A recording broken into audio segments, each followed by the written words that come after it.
Je te promets de t'aimer, de te chérir, de t'être fidèle dans les beaux et dans les mauvais jours, jusqu'à ce que la mort nous sépare. C'est une promesse que beaucoup d'entre nous connaissent bien, mais qui peut faire froid dans le dos quand on sait qu'en Europe, 9 personnes sont tuées par leur conjoint chaque jour. Sur ces quelques mots d'introduction, je vous dis bonjour à tous, bonsoir à tous. Nous sommes avec les pasteurs de l'Église Connect, pasteur Eric, pasteur Sébastien, pasteur Timothée, et notre invité special guest, Sabrina, l'épouse du pasteur Sébastien. Bonsoir Sabrina, j'espère que vous allez bien. Et donc aujourd'hui, le thème de notre FAQ, c'est un autre thème très réjouissant après celui du suicide que j'avais pu faire avec vous la dernière fois, puisqu'il s'agit maintenant des violences conjugales. Alors, comme souvent avec ce genre de thème, j'aime bien commencer avec quelques chiffres. Les statistiques peuvent varier évidemment en fonction des sources. De toute manière, elles ne peuvent qu'être imprécises parce que beaucoup de cas ne sont jamais signalés. Et puis les statistiques peuvent concerner l'ensemble des violences qui sont faites aux femmes en général, donc indifféremment de l'identité de l'agresseur, que ce soit par des proches au sens large, et donc pas toujours spécifiquement par leur partenaire ou leur ex-partenaire. Mais certains chiffres sont quand même interpellants. En Belgique, on estime que près de 9% des femmes ont vécu des contacts ou des relations sexuelles forcées avant l'âge de 18 ans. La plupart du temps, l'auteur est un membre de la famille ou une personne de l'entourage proche. 23% des victimes n'ont jamais parlé de ces faits à quelqu'un. Mais dans le cadre de la discussion ce soir, nous allons nous focaliser sur les violences conjugales, c'est-à-dire les violences qui sont faites envers des femmes par leur conjoint ou leur ancien conjoint. D'accord ? Alors je dis envers des femmes, on le verra. Les hommes aussi peuvent être concernés, mais on verra que c'est majoritairement les femmes qui subissent ce genre de violence. Donc une femme sur 5 a déjà subi des violences physiques de la part d'au moins un de ses partenaires au cours de sa vie. Et les formes les plus courantes de violences physiques sont le fait d'être poussé, bousculé, giflé, tiré par les cheveux, attrapé. Donc ça, c'est ce qui revient le plus souvent. En Belgique, on enregistre 45 000 plaintes pour violences conjugales par an. Donc ça, ce sont des plaintes enregistrées. Et plus de 10% des femmes déclarent avoir été confrontées à au moins un acte de violence commis par leur partenaire ou ex-partenaire au cours des 12 derniers mois. 10%. On estime que moins de 15% des victimes osent porter plainte. Plus de 70% de ces plaintes restent sans suite. 30% aboutissent à des mesures de suivi, liberté provisoire, mesures d'éloignement ou des mandats d'arrêt. Donc, dans le cadre des violences conjugales, même si évidemment certains hommes aussi subissent des violences, et on le verra, ces violences peuvent prendre différentes formes. On parle en général surtout de violences subies par les femmes car elles sont nettement majoritaires. À titre de comparaison, il y a jusqu'à 7 fois plus de femmes qui sont tuées par les conjoints que l'inverse. Et lorsque c'est l'homme qui meurt sous les coups de sa compagne, il s'agit souvent d'hommes qui eux-mêmes brutalisaient leur partenaire depuis longtemps et puis celle-ci s'est un jour défendue fatalement. Donc voilà pour les chiffres qui, je pense, sont interpellants, qui posent un peu le cadre au niveau des fréquences. Et pour savoir un peu mieux de quoi est-ce qu'on parle, est-ce qu'on pourrait un peu définir cela ensemble? Sébastien et Sabrina, auriez-vous des informations et des définitions à nous donner? Moi, je vais commencer par dire ce que ne sont pas les violences conjugales. Donc, ce n'est pas des conflits ordinaires, un désaccord entre une femme ou un homme, où chacun défend son point de vue, où ce n'est pas des conflits qui se résolvent dans un contexte non violent et qui impliquent une relation égalitaire. Donc, les Donc, conflits. il ne s'agit pas d'une dispute classique, quoi, parce que sinon, on est tous dedans. C'est ça. Exactement. Donc, juste pour vous dire que Sabrina est présente, mais elle ne subit pas de violence conjugale, hein. Je préfère le préciser quand même, on ne sait jamais. Mais c'est vraiment un Oui, mais sujet là, très elle ne important. peut pas s'exprimer librement, hein. Évidemment, elle ne va pas le dire si elle est juste à côté de toi. Bon, en tout Mais je cas, le confirme. ça va. Mais en tout cas, c'est un sujet très sérieux parce que la violence conjugale se définit comme un processus au cours duquel un partenaire ou un ex-partenaire, comme tu as dit, un Nathanaël, qui va exercer des comportements agressifs, qui va exercer des comportements violents à l'encontre de l'autre. Et il s'agit de lui faire du mal intentionnellement, de lui causer un préjudice. Et donc, cette violence conjugale peut avoir différentes formes. Celle qui est peut-être la plus connue, c'est la violence physique, où il y a des coups, où il y a un traumatisme, des fractures, des brûlures, des étranglements, des blessures, des hématomes, des bousculades. Et donc c'est celle qui est la violence qui est plus répandue, parce qu'elle représente 15% des violences faites aux femmes. Il y a aussi une violence conjugale, où on en parle moins aussi, c'est la violence psychologique, où il y a des actes, où il y a des paroles qui ont pour but de dénigrer, de manipuler, d'humilier, de rabaisser, de déstabiliser, de blesser l'autre. Et donc, c'est vraiment voilà, des coups au niveau des émotions, dans le mental. Et il peut s'agir aussi d'humiliation, de moquerie, voilà, de différentes choses, de menaces, d'insultes.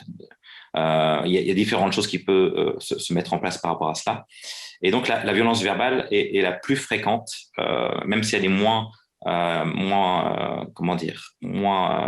visible par les coups, mais c'est la plus fréquente, 41% des personnes, et il y a une intimidation de 22%.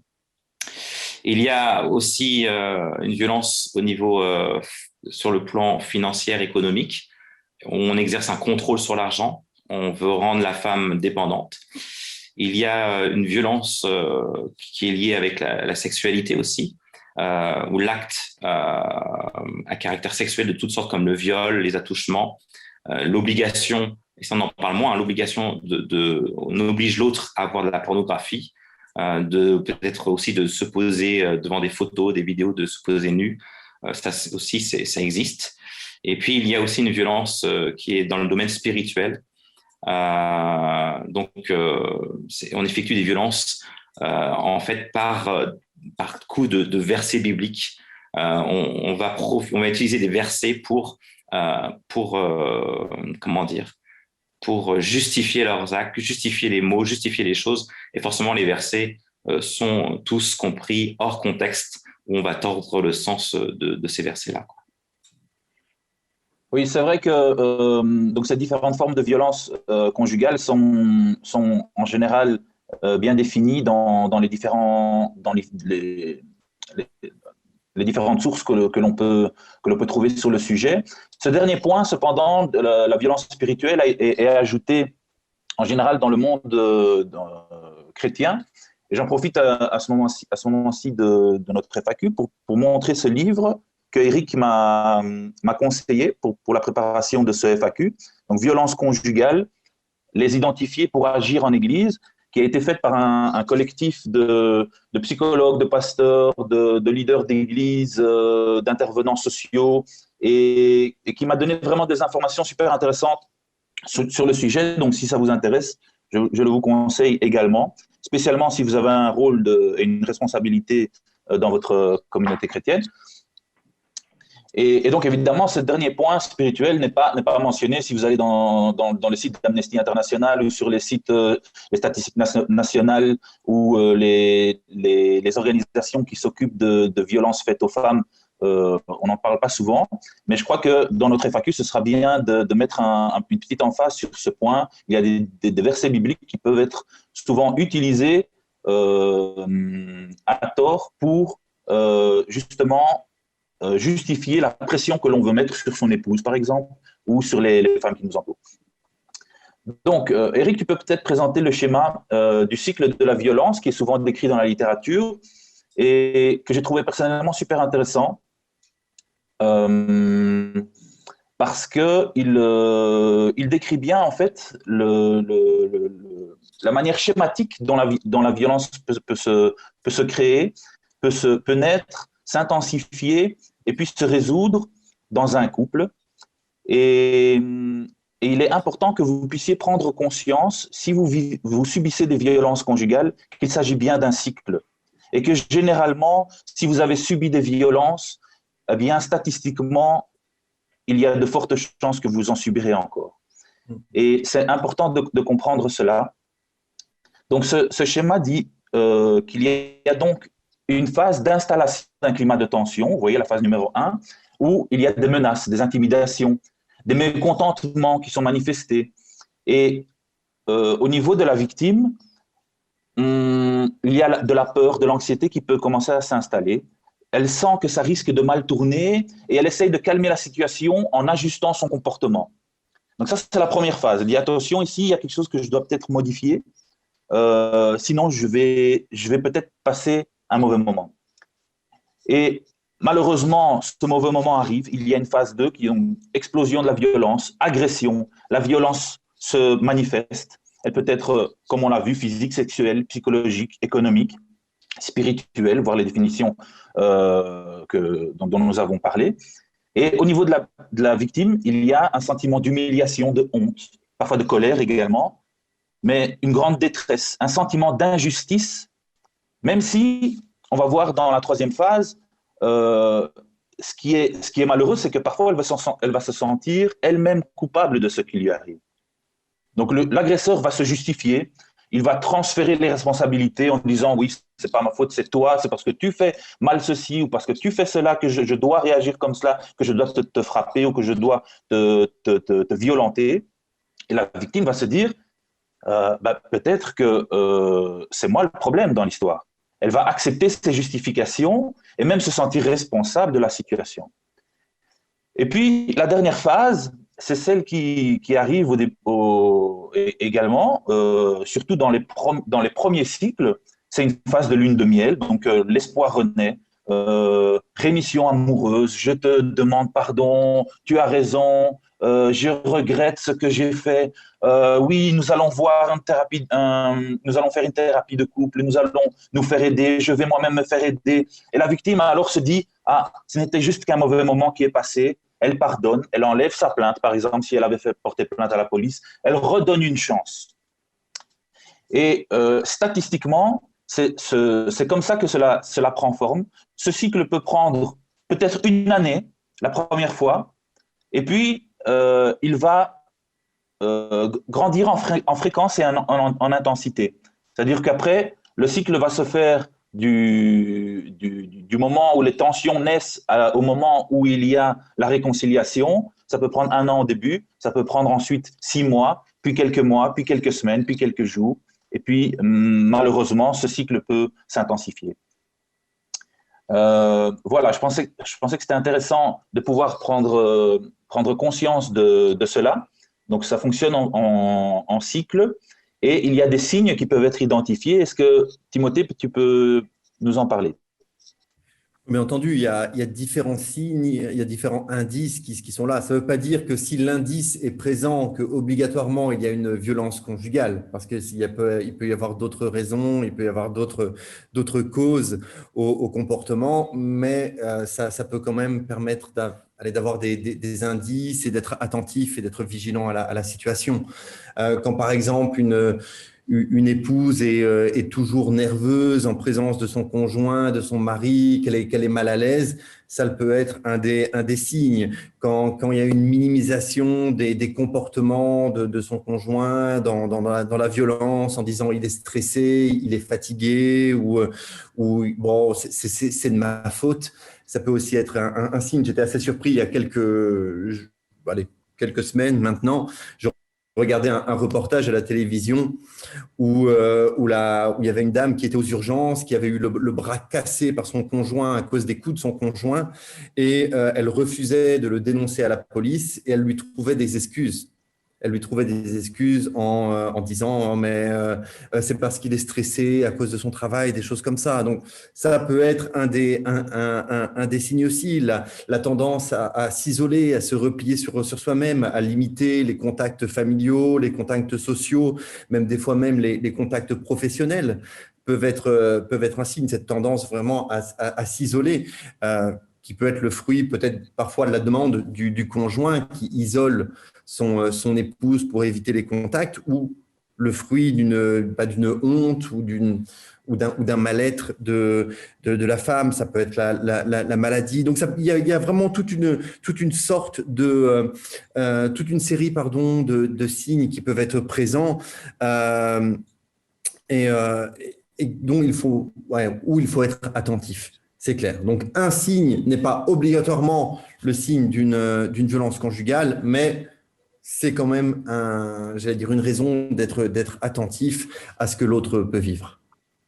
Donc ça, ce sont en effet des comportements, des signes que l'on peut peut-être identifier au niveau d'une potentielle victime. Il y a peut-être également des signes que l'on peut identifier chez la personne qui commet ces agressions. Est-ce que, Eric, tu peux nous parler de cela? Oui, tout à fait. Comme Timothée, je dirais que il ne faut pas s'arrêter à un signe. C'est un ensemble de comportements qui peuvent nous mettre la puce à l'oreille, mais il ne faut pas commencer à cataloguer directement sur un des signes, cataloguer comme maltraitant quelqu'un qui présenterait un de ces signes. Mais bon, c'est sûr que voilà, les signes sont, par exemple, quelqu'un qui dénigre sans cesse son partenaire, quelqu'un qui va adopter une attitude de supériorité par rapport à son conjoint sans cesse, qui va lui couper la parole, qui va parler à sa place, qui va l'empêcher de s'exprimer, comme Sébastien a fait tout à l'heure avec Sabrina, quelqu'un qui occupe tout l'espace de parole lorsque on les rencontre en couple.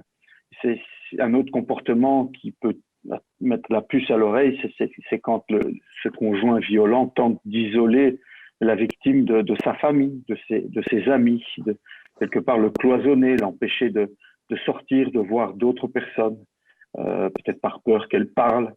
C'est une personne qui va surveiller sans cesse, et même pendant que son conjoint sera au travail, il va essayer d'avoir un contrôle sur elle.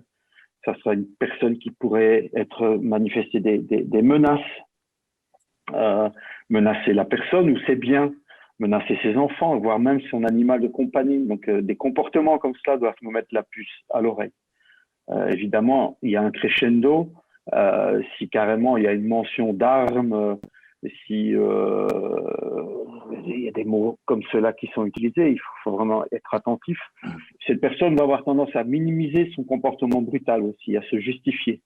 Et finalement même à essayer de se faire passer pour la victime elle-même. Comme autre signe, c'est un peu peut-être étonnant, mais l'agresseur peut aussi tromper en menaçant de se suicider, en expliquant qu'il ne peut plus vivre avec sa victime. Si cette personne a des antécédents de brutalité aussi, il faut en tenir compte. Si c'est une personne qui a du mal à respecter l'autorité, c'est aussi un signe avant-coureur auquel il faut faire attention. Si c'est une personne qui a tendance à abuser d'alcool ou de drogue, là aussi, il faut être prudent.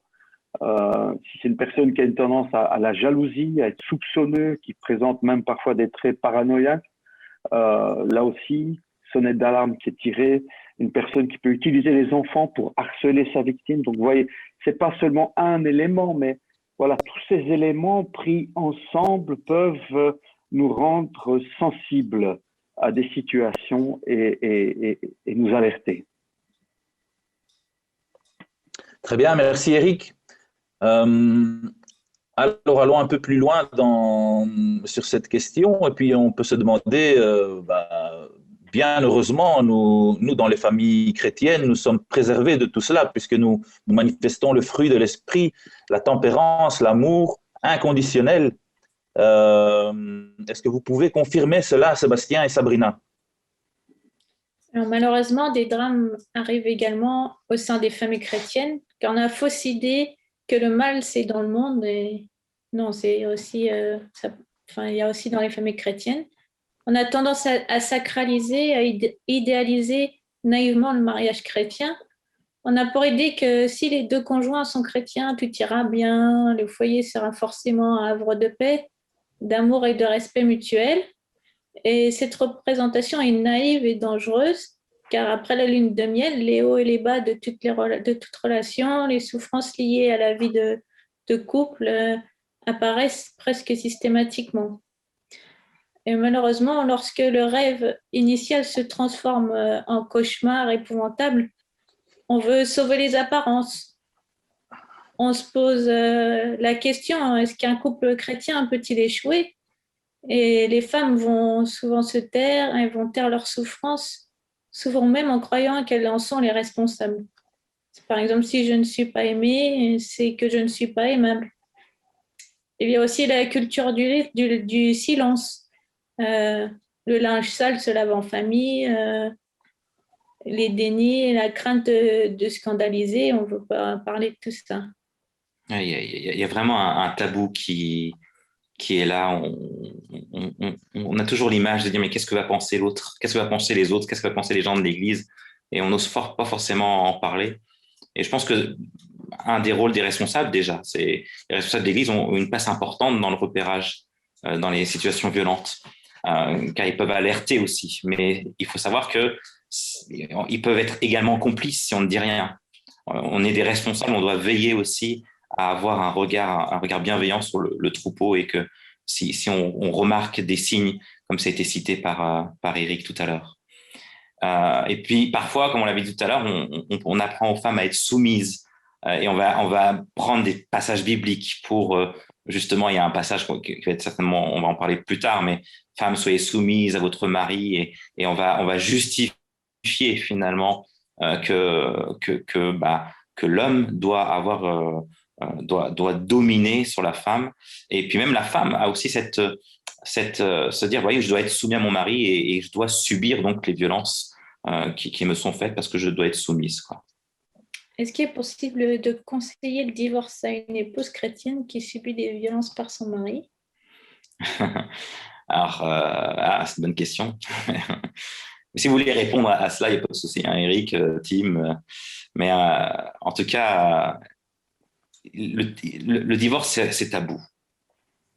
Une bonne épouse se soumet et une bonne épouse ne s'enfuit pas. Je ne sais pas si vous voulez rajouter quelque chose par rapport à ça, par rapport au divorce, Eric, Timothée? Non, on est étonné de ce que tu dis là. C'est ton avis ou c'est ce qui se dit en général? De quoi? Qu'est-ce que tu veux dire par là? Tu viens de dire qu'une bonne épouse se soumet et ne s'enfuit pas. Qu'est-ce que tu entends par là? Oui, non, alors ça, c'est l'idée qu'on se donne. On se dit, une bonne épouse doit se soumettre et ne doit pas s'enfuir. Et c'est vraiment le côté où on a... que tu donnais à ça. Ah non. Une bonne épouse, ça ne s'enfuit pas. C'est comme ça que ça marche à la maison. Non, mais... Je ne sais pas si vous voulez partager par rapport à ça ou je peux continuer. Oui, continue. Mais bon. Tu nous inspires, là. Non, en tout cas, c'est pas la bonne réponse. Une bonne épouse, c'est pas le côté de se soumettre. Elle ne doit pas s'enfuir. Elle ne doit pas jouer ce rôle de se soumettre et de se taire. Il y a l'importance, on va en parler aussi plus tard, d'égalité entre la femme et l'homme. Et dans le cas d'hommes violents, il faut aborder la question peut-être, si jamais l'homme est très violent, il faut peut-être aborder la question de se séparer, peut-être provisoirement. En tout cas, s'il y a une violence qui est là, la décision doit être prise immédiatement. Parce que justement, il y a un cycle, comme nous venons de dire, et donc il y a au moins une séparation à avoir. Ça, c'est très important. On ne peut pas laisser un couple, on ne peut pas laisser une femme en danger au sein d'un couple. Et si vous êtes madame qui m'écoutez, que vous êtes là en train de subir des violences, vous ne pouvez pas mettre votre vie en danger. Et il faut peut-être pendant un temps faire cette séparation, peut-être en parler avec un des responsables de votre église ou peut-être avec quelqu'un qui peut vous aiguiller, mais on va en parler aussi plus tard. Mais le divorce ne peut être banalisé, mais il doit pouvoir être une possibilité dans certains cas. Notamment, ça a été décrit par Jésus, par Paul, c'est peut-être aussi envisageable, hein, le divorce peut être envisageable et peut-être qu'il y aura un FAQ là-dessus, mais il doit être clair pour tous que si un conjoint violent refuse de se renoncer à sa violence et s'il ne se manifeste pas de repentance radicale, alors son mariage n'est pas tel que Dieu le veut. C'est pas ce que Dieu prévoit pour le mariage. C'est pas comme cela que le mariage doit se faire.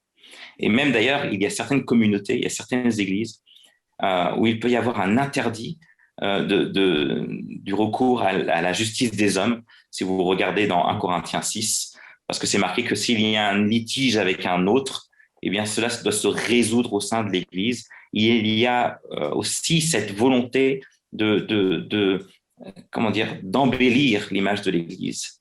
Mais il faut savoir que la violence est punie par la loi et nous sommes soumis aussi aux autorités. Et ça doit pas être, cela ne doit pas être seulement réglé par l'Église, mais si cela touche au niveau pénal, au niveau des coups qu'il y a, au niveau de l'urgence, au niveau des violences qui sont faites à droite à gauche, cela doit être doit être en recours à la justice.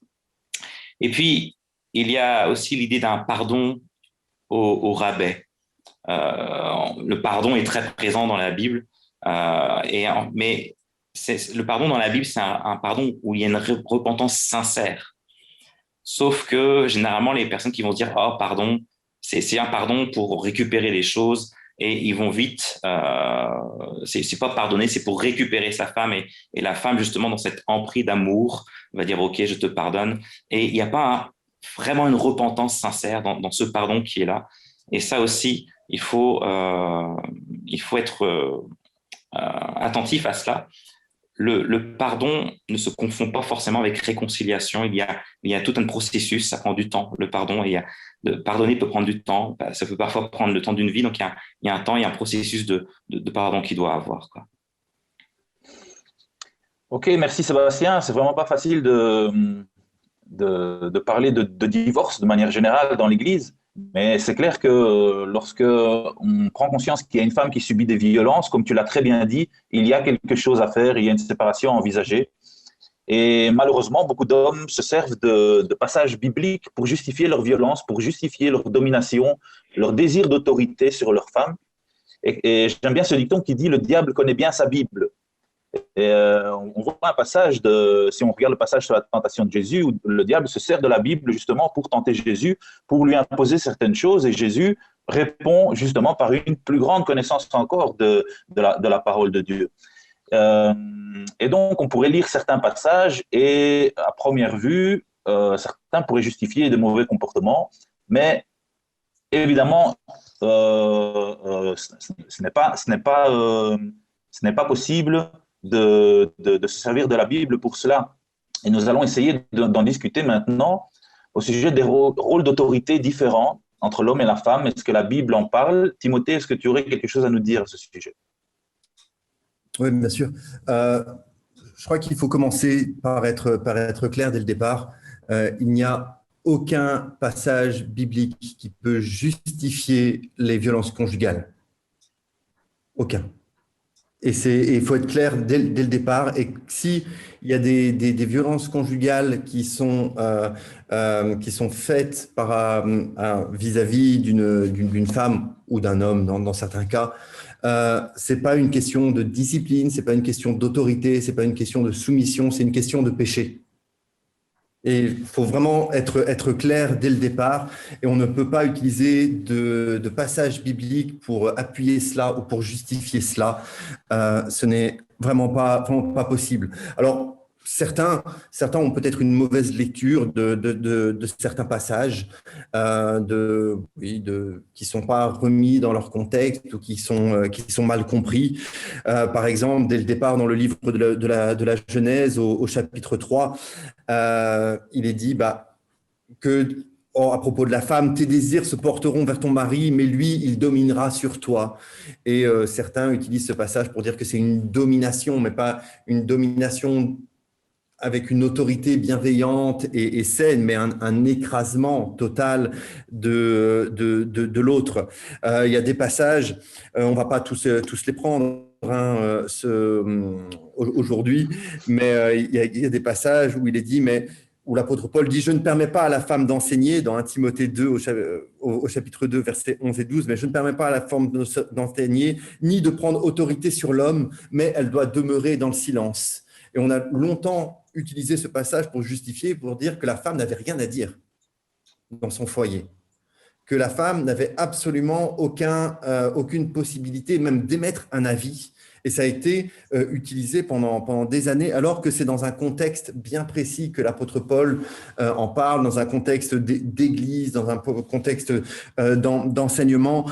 Et donc, ce passage-là ne dit pas que la femme n'a rien à dire dans son foyer et qu'elle doit tout accepter, et que, comme on l'a dit, qu'elle ne pourrait pas dire qu'elle est victime de tel ou tel comportement. Mais au contraire, il faut bien repasser ça dans le contexte. D'autres passages disent, par exemple, dans 1 Corinthiens 11, que l'homme est le chef de la femme. Et c'est là encore une question de contexte, parce qu'il est dit que Christ est le chef de tout homme et que Dieu est le chef de Christ. Et c'est aussi dans ce contexte du culte et du culte public, et que être le chef ne signifie pas que l'on peut abuser. Être le chef ne signifie pas que l'on peut écraser. Être le chef ne signifie pas qu'on peut tout se permettre. Mais au contraire, il y a une responsabilité avec l'idée de chef. Et donc, évidemment, c'est des rôles différents qui sont donnés à l'homme et à la femme, et ça, on n'est pas en train de le nier, on n'est pas en train de le mettre de côté aujourd'hui. Mais je crois que c'est important de dire que le rôle différent n'implique pas un écrasement, n'implique pas finalement une brutalité, mais au contraire, ça implique une responsabilité. On a souvent utilisé, on va le relire maintenant, ce passage qui dit « Mais femmes, soyez soumises à vos maris comme au Seigneur, car le mari est le chef de la femme, comme le Christ est le chef de l'Église, qui est son corps et dont il est le sauveur. Or, de même que l'Église est soumise à Christ, les femmes doivent l'être à leur mari en toutes choses. Marie, aimez vos femmes comme Christ a aimé l'Église et s'est livré lui-même pour elle. C'est ainsi que les maris doivent aimer leurs femmes comme leur propre corps.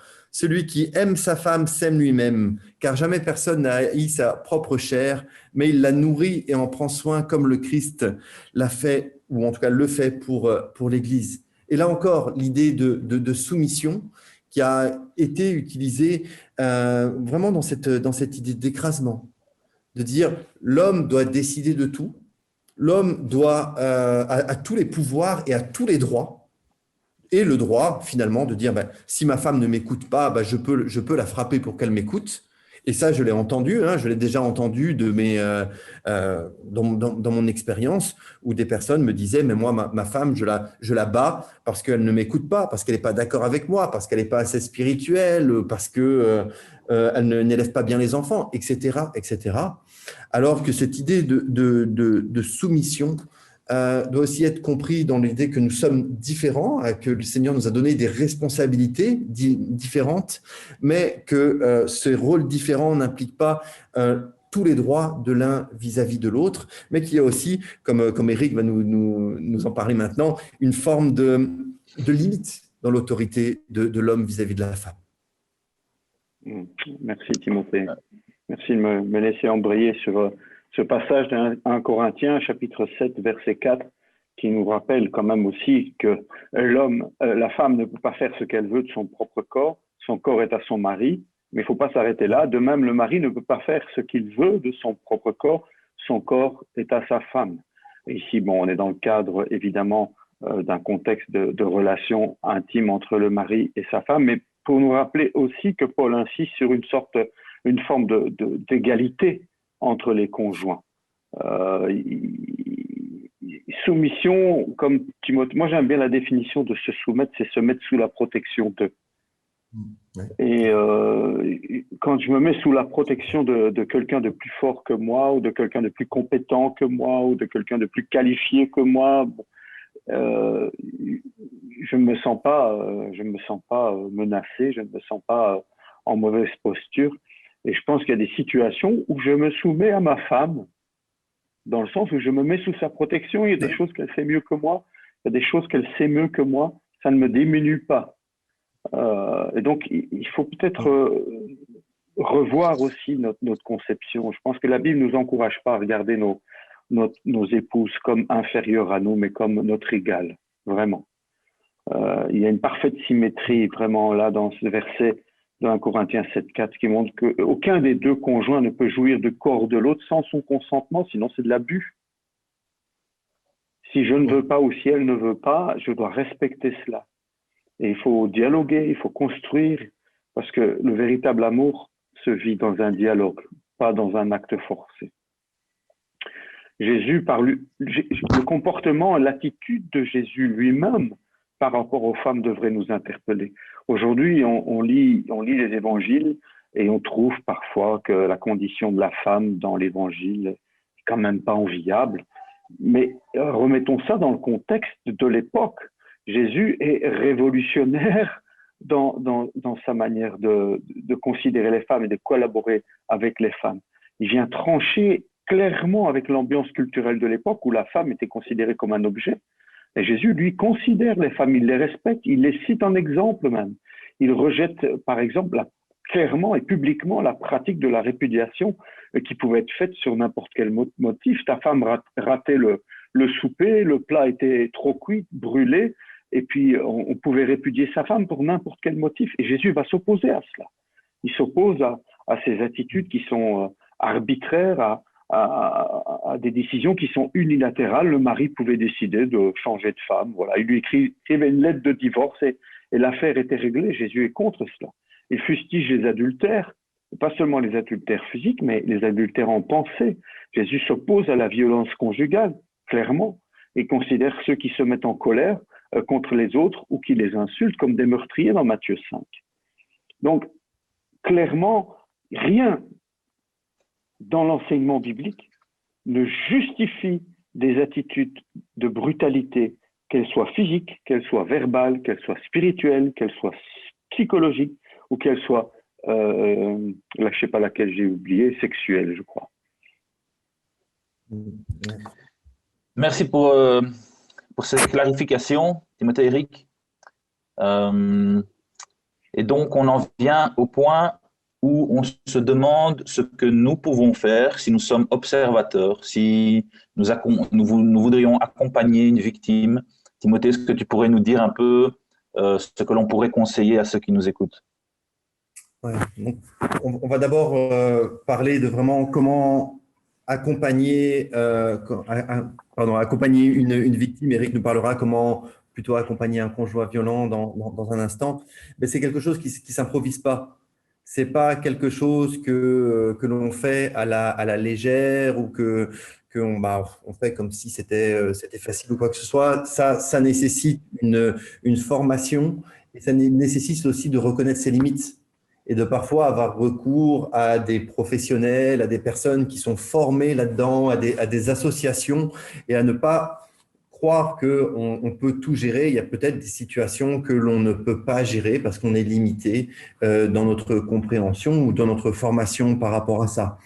Ensuite, évidemment, il y a l'idée de savoir écouter, d'avoir une écoute active, d'être prêt aussi à entendre ce que l'on n'imagine pas. Je dis souvent, on ne sait pas ce qui se passe quand la porte est fermée dans les familles ou dans les couples. Et parfois, il m'est arrivé d'entendre des situations dans des couples et je ne l'aurais jamais pensé. Des personnes qui présentaient très bien et dans divers milieux, que ce soit à l'église, dans des situations professionnelles ou dans des situations familiales, des couples que l'on pensait unis, où on pensait que tout roulait et où finalement, en creusant un petit peu, on s'est rendu compte que l'un des conjoints était vraiment particulièrement abusif ou violent avec son conjoint. Et ça, je crois qu'il faut être prêt aussi à l'entendre. Ne pas partir sur des a priori et surtout ne pas partir sur un a priori en disant c'est la femme qui est coupable ou c'est l'époux qui est coupable. Je crois qu'il y a besoin aussi d'avoir une certaine distance et une certaine retenue par rapport à ça. Faire attention quand on confie la situation à quelqu'un. On vous conseille quand même de le confier à une personne de confiance, peut-être dans le cadre de l'Église, à un des responsables de l'Église, mais ne pas non plus aller le raconter. C'est difficile si après beaucoup de personnes sont au courant et qu'il y a une forme de médisance, de commérage, de qu'en dira-t-on qui peut se rajouter. Donc faisons attention à cela.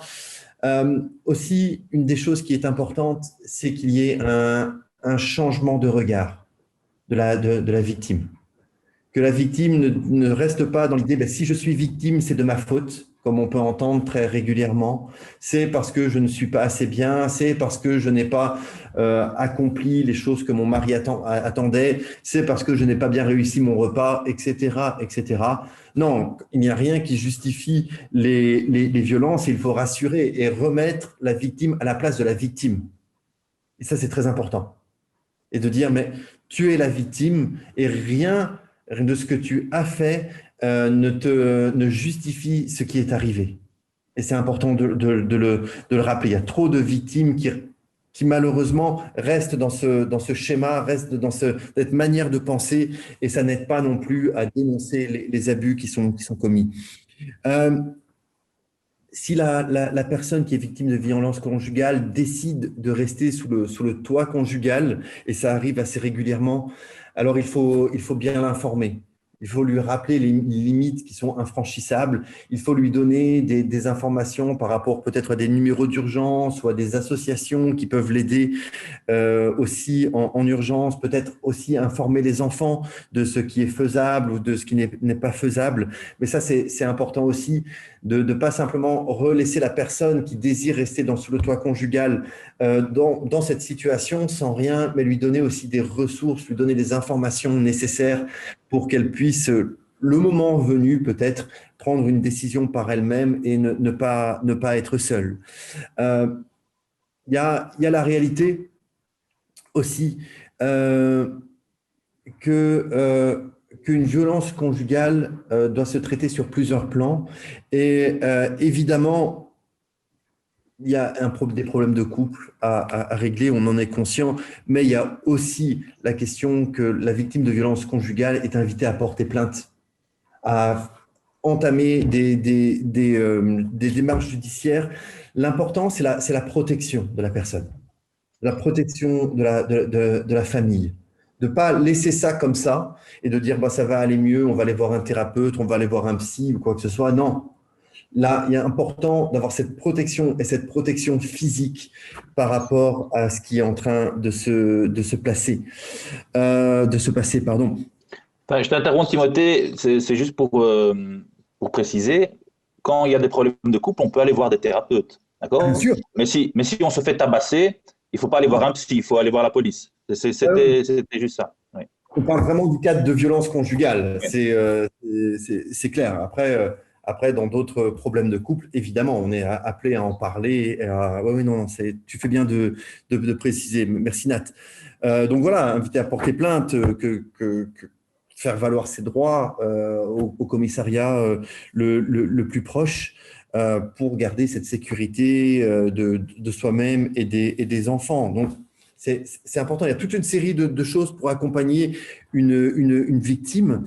Et soyons bien clairs, si vous êtes victime de violence conjugale, on peut bien entendu, il y a les choses par rapport à la société, que ce soit porter plainte, être aidé par une association, etc.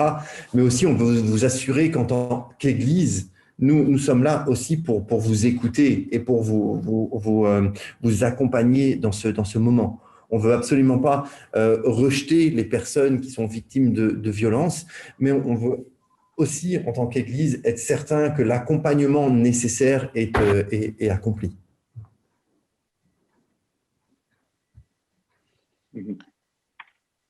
Ok, il y avait un numéro d'appel et les derniers points là que je vois.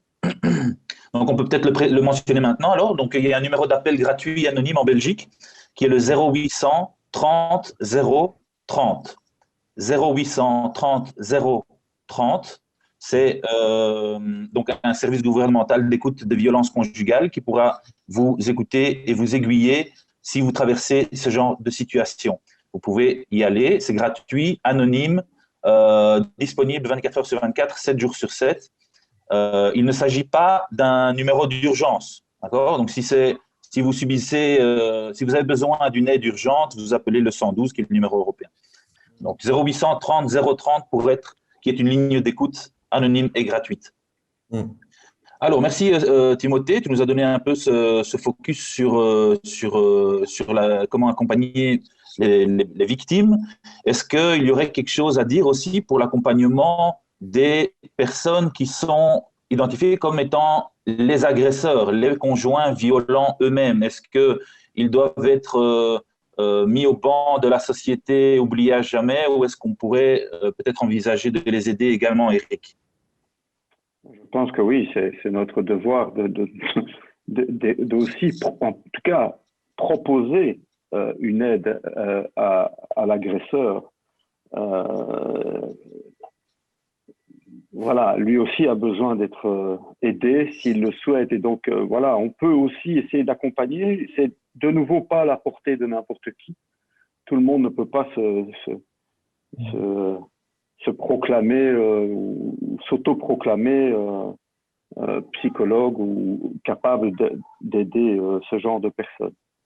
Je pense qu'il y a des signes aussi, il y a des choses à faire. En fait, moi, si j'étais confronté ou quand je suis confronté à une situation similaire, je pense que la première chose, c'est d'aider l'agresseur à reconnaître ses torts. Je crois que c'est une étape importante, que l'agresseur arrête de s'excuser, de se trouver des excuses ou de charger l'autre, de charger sa victime. La première étape, c'est d'amener l'agresseur, le conjoint violent, à prendre conscience que ce qu'il fait, c'est grave et qu'il est responsable, l'aider à comprendre vraiment que ses actes sont violents et qu'il est responsable de ses actes. Dès qu'il essaye de trouver des échappatoires et de dire oui, mais, non. Il n'y a pas de oui, mais. Si tu es violent, il faut le reconnaître. C'est la première étape. Et puis l'orienter peut-être vers des professionnels, parce que je pense que c'est une personne qui a réellement besoin d'un suivi, qui a vraiment besoin d'aide de professionnels.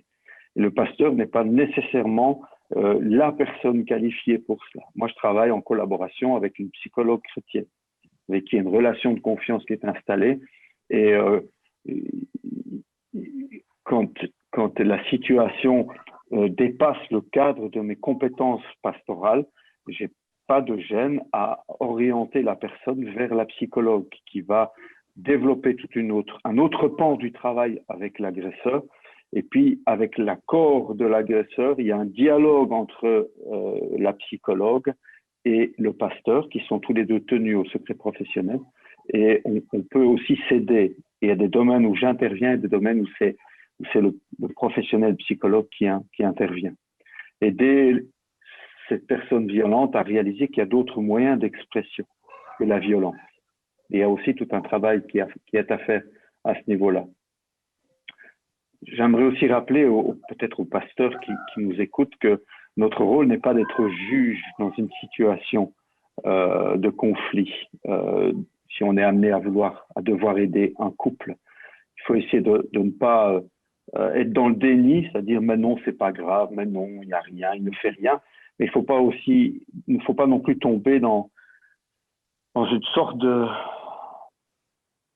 désir de venger la victime. On ne va pas pouvoir aider dans ces situations-là. Donc, on n'est pas juge. Mais en même temps, il ne faut pas hésiter à dénoncer les situations qui sont dangereuses. Ça m'est arrivé d'encourager une épouse à quitter le foyer avec les 2 enfants et du coup les héberger, leur venir en aide. Parce que si la situation devient vraiment dangereuse pour les victimes, il faut une petite tape dans le dos ne suffit pas. Il faut vraiment intervenir parfois avec des situations concrètes. Le numéro de téléphone qu'on a donné tout à l'heure, je pense que les personnes violentes peuvent aussi l'utiliser. C'est pas seulement pour les victimes.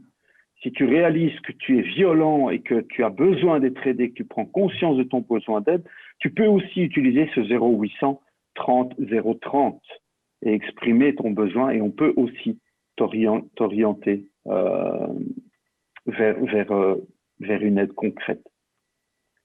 C'est important de ne pas rester dans l'entre-soi dans les églises. Il faut reconnaître aussi parfois notre propre incompétence, pouvoir faire appel à des personnes formées. Il y a des associations d'aide aux victimes, il y a du personnel qualifié au sein de la police.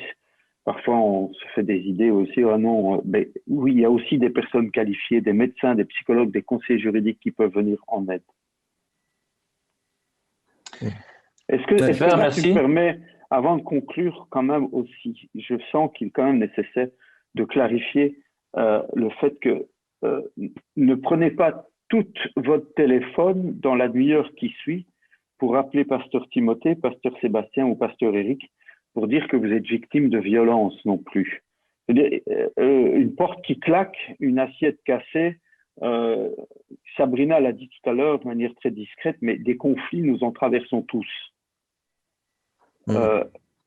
Et parfois, je suis amené à intervenir dans des situations où on me parle de violence conjugale et où il n'y a pas de violence conjugale, où c'est juste des conflits qui sont mal gérés, où c'est des problèmes de communication, on n'arrive pas à se comprendre, on n'utilise pas les mêmes langages de l'amour, si vous savez de quoi je parle, et ça amène à des tensions, à des conflits. Tout n'est pas violence conjugale non plus.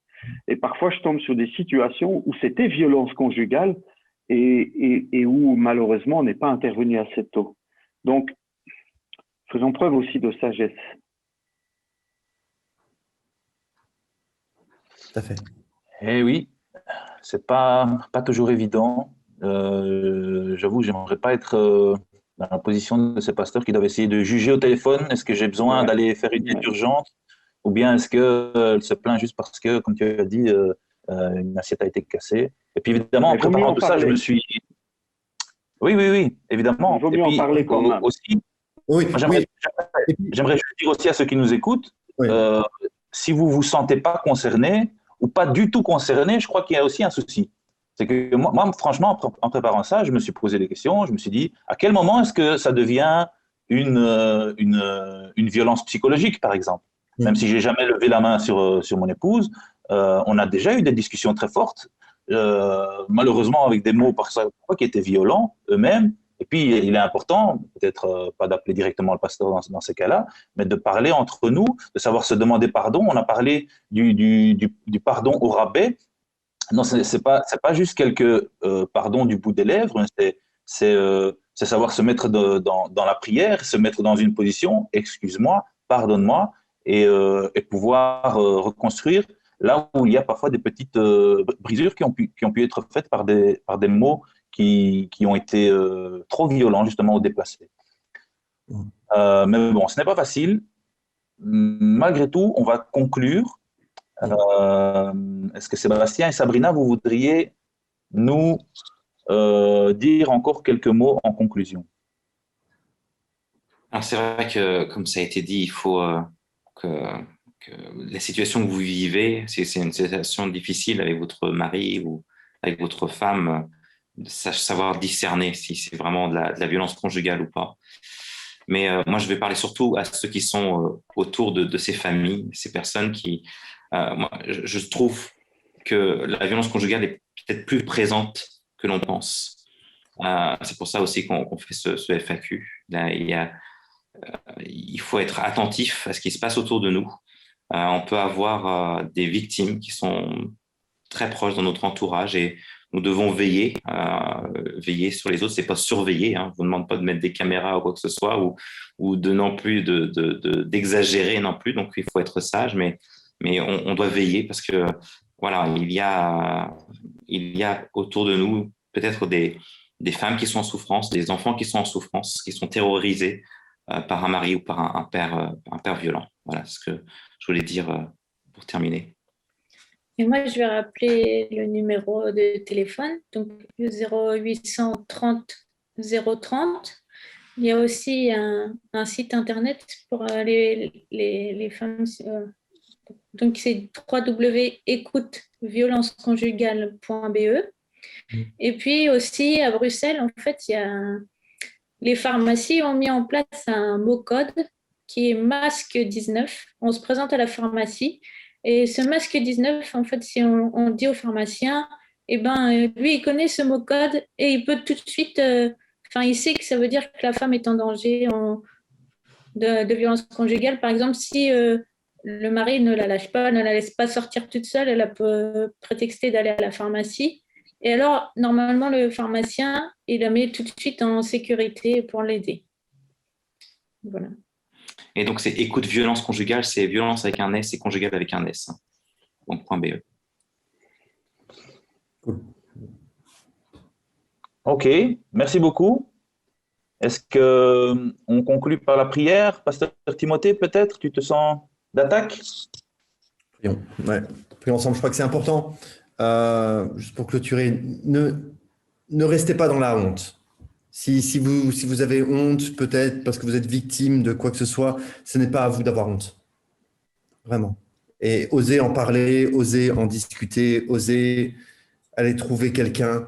Vraiment, je vous encourage.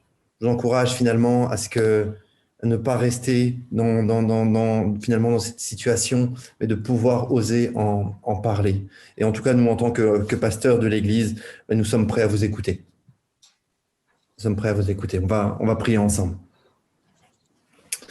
Seigneur, je te remercie pour ces moments qu'on a pu passer, Seigneur, ensemble, pour cette discussion, pour ce sujet qui est tellement, tellement lourd, Seigneur, qui a tellement d'implications au niveau des familles, au niveau des églises, au niveau des couples. Seigneur, je te prie pour toutes les personnes tous les couples qui sont en difficulté, où l'un des conjoints fait des violences conjugales et que l'autre est victime. Je te prie, Seigneur, pour les victimes. Je te demande une protection particulière, mais je te prie, Seigneur, que les victimes osent en parler. On a donné des pistes encore durant ce FAQ, mais qui est une décision de ne pas rester dans cette situation, de ne pas rester dans ce schéma de violence comme on l'a vu, mais qu'il y ait vraiment une décision de briser ce schéma pour leur propre protection et pour la protection de toute la famille. Je te prie aussi, Seigneur, pour ceux qui sont des violenteurs, Seigneur, ceux qui commettent ces violences. Et là, je te demande, Seigneur, que tu les aides à prendre conscience qu'ils ont besoin d'aide, qu'ils ont besoin, Seigneur, d'un apport extérieur pour ne pas continuer, pour ne pas rester toujours dans les mêmes schémas. Seigneur, tu nous donnes aussi en tant que chrétiens et nous, Seigneur, particulièrement en tant que responsables d'Église, d'être attentifs à cela, de ne pas minimiser ce problème, Seigneur, de ne pas le couvrir, mais au contraire, Seigneur, de toujours rechercher ta vérité, toujours rechercher ce que toi tu ferais. Nous savons, Seigneur, que tu es du côté de ceux qui ont besoin, du côté des faibles. Seigneur, nous voulons vraiment être interpellés par ce sujet. Et nous voulons ouvrir nos yeux, ouvrir nos cœurs par rapport à ces situations. Et croire encore, Seigneur, et prononcer encore des paroles d'espérance, en sachant que toi, tu changes encore les situations, que tu changes encore les vies. Nous te le demandons, Seigneur, dans le nom de Jésus. Amen. Amen. Amen. Merci beaucoup. Donc, c'est donc la fin de ce FAQ sur les violences conjugales. Timothée, tu avais encore quelque chose à dire? Non. Ah, j'ai cru que tu levais le doigt. Ah non, pas particulièrement. Désolé. Merci Nat d'avoir préparé ce sujet. Merci beaucoup. Merci à vous, ciao. Remontre-nous le livre qu'on conseille, ceux qui le souhaitent. Voilà. Le titre, rappelle le titre, s'il te plaît. Donc, c'est Violence conjugale, les identifier pour agir en Église, et c'est publié par Croire Publication. Je sais pas si on voit bien. Voilà. Merci Nat, merci à tous, à bientôt. Merci beaucoup, Nat.